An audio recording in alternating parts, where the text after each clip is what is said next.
Tala whalawai nei fo i tūlā ai o le whaopoponga o tala lau le tio Polenisia. E silia le lua se lau lau whai pisinisi ai o anga wō maainga le vai lima bia. Na pāti patia le tofo le lei o le piua vai lima. Le watoenga o si ai nei Samoa e ana i alava tama whanau. E au fiai le sifi brewmaster Tala. Fepule ai Patrick, Staken, Kovati and Julian. Le quality Miss Mayava Sarah. Ma le sunga le levanga ese ma le lua ili i John o le maketi ma isi o le whalenga o si pia o le vai lima i Samoa. O le sauninga whaapitoa e sami eile toe mawai nei o le piua vai lima i whale tali malo, whale o loa, o lo maoto, whale ainga no whanga o mataanga, pe o beach resort ma le deck a le sivafi, le ana tumu waile a fiafia nafi. Ma awai atu iai le sunga i le whaafea ngainga ia pa le ta salana i ta i le sauninga a mata ma le whaaftai. O le minista o tiute le fionga Masina Lupe, minista o tangata ta whao le fionga Fata Ryan Schuster, na ia sau noe whaaftaia ma whaamalo i le pūlenga o le vailima piua, ma le whaamoemoe mātanga o fie.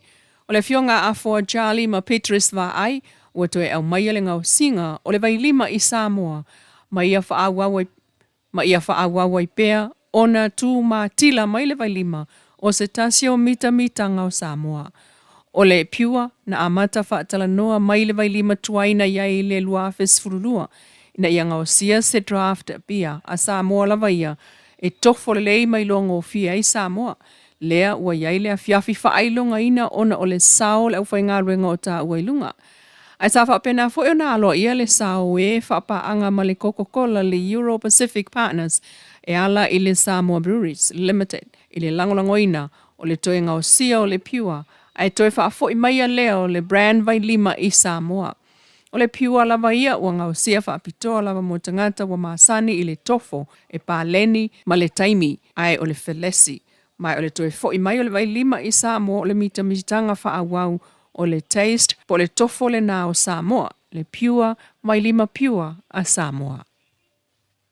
Ua tua i le so e toi whaaui ai i tua suafo ni matai po suito vā mai tu malo. O le awhaia la palo tala iti le solusul fitol masina nei. O le tu malo sa fata tasima vai singana lua. E pe on sa no le fiongal komsina o palo te tu e filolo John Stanley. E o mai le so e to alima suita vamo sa fata tasi. Ai o vai singana lua e to alua. O whamawina e tasi le suita vale HRBP mai sa fata tasi. Tasi fo i le suita vale HRBP mai vai singana lua. O le ato e tau wā mai ai le whaipule taluai wala si tonga manga tawhito sele. Sa avea ma minista anta ngā luenga le soifua maloloina. I lalo o le vaenga wha upu whai le fas, ma so atuai i lona se e atu i le vaenga wha upu whai le sap. Sa tau wā mai ai le palo tatele. Ai o lea ua toi whaasanga tau mai nei e tau wā, ma le fionga motu pua. Ua fina ngalo lona i tū malo e momoli mai i le fas. Ai o le sunga wā lasi tonga manga tawhito le atau wā mai. I le vaenga wha upu whai le HRPP. O le tumalo sa whata tasi e whāsui e le whās o lo tau wā mai ai lua li i matamaita i e toa lua. Na talia umalawa e le taitai o le whās peitai na abatu fo i ai le whautuanga e toi tō mana tuai. I le awa noa e manu malo ai le whās e ala i le lato langolango. O le asoe lo ai pe toi whaaui i tuani sui tau wao i tū malo o ta uailunga. Wa toi maua fo'i e ali i ofisa o le tiute ma le mlewa ale le whaleolo. Le isi tangata malanga mai mawhala au whaasaina. O le whaale tonu lea na mōli mawina le ofisa o tiute i le malanga al whaale le ea Fiji le ason nafi whaleolo. O le li Samoa whaatolu tau sanga le matua na maua le taimi o le siaki masani o uta a pasese. Na malanga mai le tfolau New Zealand ai nofo maui Australia o lona whaaoso e ono whangu marijuana o le cannabis grinder ma pepa e tā aiai. O mea tō tino ia po ufuala au whaasaina e le whaatanga na au maia i Samoa mai o lo whaawau lava. O na whaia pēle ngā luenga siaki o pāse se malanga mai whafo. E le ngāta o lātou soifua malolo ina mai wha mai o lo pepesi e tunu mamau. Ai o fuala au whaasaina ma whamanatu mai ai e le official tuite e te le whaasalanga. O le tangata e whaamao ni olo na whaauru whale mai o fuala au whaasaina i lo tātou tunu. Mai watu ina atua i le ali i lima o leo mo leisi la sanga tala whengai. Tala tuli loa o le maliu whaafuasei o le ali i leo ia e vile Paulo e kweni. I le vai aso taluai lea na fiafi ma le pō ato o saili i sami le ngā taifale lo na tino ai maua i le aso na soso ai mai le tala whātai o sa le i moama mālua.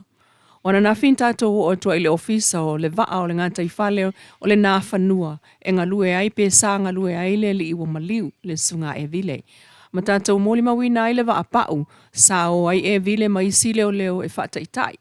Wa si i ane i lunga ma whaapula wai nei i le whaapaolonga o le ofisa o le nā whanua i matautu.